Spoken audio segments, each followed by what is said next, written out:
Panama. It's a beautiful country with amazing vistas, bustling cities, and a varied agriculture.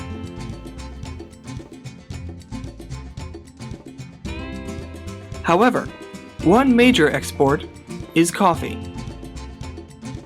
We asked around about the ideas of aroma and flavors, but we also wanted to know how coffee is grown and processed. That's when we met this guy. This is me. I was invited to share a special journey with my newest friends, Ajit Matthew George and Jim Donahue, and David Penzak, creator of Smell the Coffee, a brand new technology built around aroma. The four of us decided to travel to Panama, experience the sights and sounds of local culture, and find the answers we need to understand coffee flavors and aromas. We met a number of fantastic and inspiring people, sharing with us their art and their talents. One of whom is Rich Lipner, an organic coffee farmer and owner of Cafés de la Luna in the small town of Boqueté. If there's anyone who can tell us about coffee, it's him. Welcome to Cinco dos Jefes in Boqueté, Panama. I'm Rich Lipner, one of the two jefes, one of the two bosses. In reality, there's only one jefe, and she's not in front of the camera right now. We're the producers of Cafés de la Luna, an estate-grown organic coffee cultivated in alliance with the phases of the moon. What this means is, when the gravitational pull of the earth is going downward, we put things into the ground. We do our planting, we do our fertilizing. When the earth is pushing up, we take things out of the ground. Our finca is committed to environmental friendly farming. We're also committed to promoting adequate standards of living for coffee workers throughout the world. I hope you'll enjoy our coffee. Previously, we talked with Rich about the development of coffee aroma, and today, he gave us a full tour of his organic coffee farm. Each process is handled step by step, with the coffee cherries being picked when they are bright red. Then, they are laid on a drying rack for around 23 days of dry heat to lose moisture. Afterwards, the beans are stored in the farm's warehouse until they are peeled.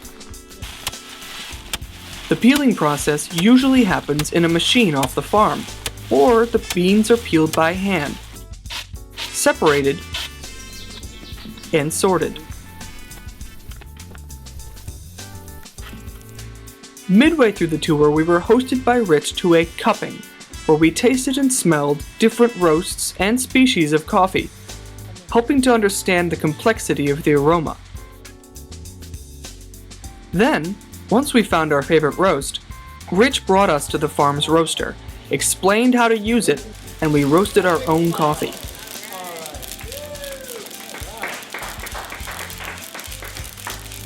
He then packaged our roasts and gave us half, while the other half went up on the shelf for sale.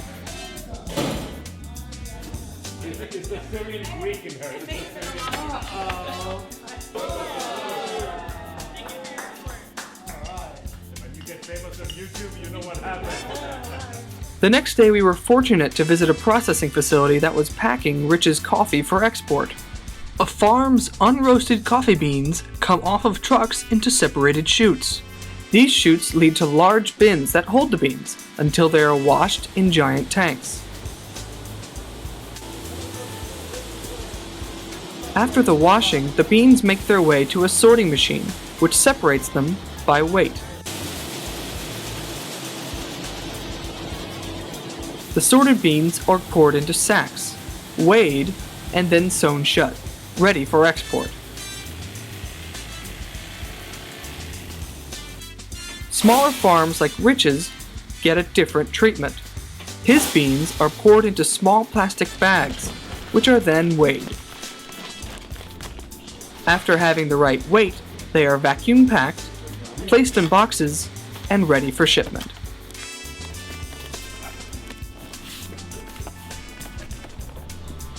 But there is more to the coffee story. If you're here in Panama for any period of time, you're going to see that a class system exists. It's like every other part of the world. We're here in Panama, I'm in the coffee industry, and I will tell you that there's a class system that exists, and that on the bottom of this totem pole sit the Nobe Bugle. They are the exclusive farm workers of Panama. Nobody else will take these jobs. These are the only jobs that Nobe can get. We have an agricultural minimum wage of $9.75 a day. And if you're here for more than 5 minutes, you know that you can't live on $9.75 a day, and you certainly can't support a family of 4 or 5 on that amount of money. And the fact of the matter is that most of the farm workers don't get paid the minimum wage. Most of the farm workers are being paid between $6.50 and $7.50 a day. Why? Because they can get away with it. You know, it happens. They are the underclass of Panama, and they're the backbone of the coffee industry. They live much more of a subsistence existence than most European or North American societies. When you go into the Nobe Bugle comarca or into their homelands, you think you're walking back into another world. It's very different. This is the housing for a family of 4 that lived on this farm. We think they lived here for about 11 years. Obviously, no electricity, no plumbing. What they had was kind of a cot that came down the side here, and you could roll out your sleeping bag and you would sleep on that. 5 months out of the year during the dry season, you can do your cooking outside, but it rains really, really hard here, and as a result, they'd be cooking here for 7 months of the year and breathing in smoke 24/7 of those 7 months. So they never stop breathing smoke when they're in here, and they never stop smelling of smoke. Not the end of the world, but not very healthy. What we're going to be doing as we introduce our line of Cafés de la Luna is we're going to be dedicating a portion of all of our revenues, and we're going to be all the revenues from our new coffees will be going to these funding the food projects for students in the Nobe Bugle comarca. We're going to be actually sending out a lot more information about what we're doing, and so you can follow us. You can follow when you buy our coffee, you can follow where that money is going. A lot of need, and we're just again at the tip of the iceberg.